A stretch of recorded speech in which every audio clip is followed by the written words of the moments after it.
The first episode of Zyuohger was a good episode. The story was accessible and well written. It re-established norms that have since been lost since Tokimei Sentai Go Buster.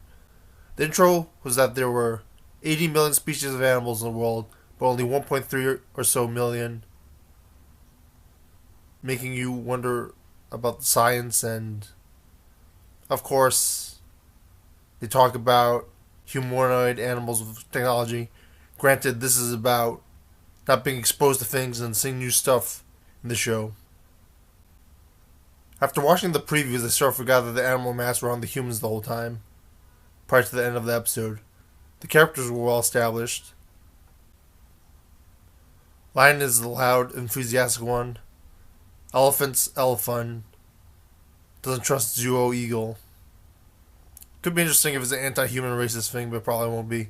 Shame because of the dynamic. Zyuohger is basically a tour guide but athletic.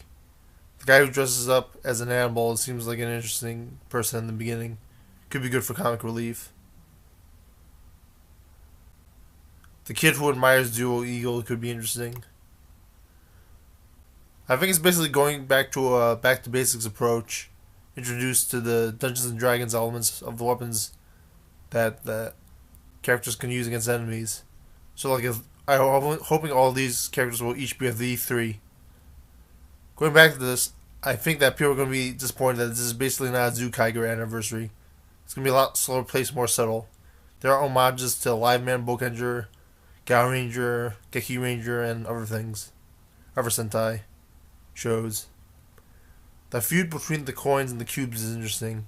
They're basically greed, the bad guys. The mechs seem creative, albeit it seems to be the only one.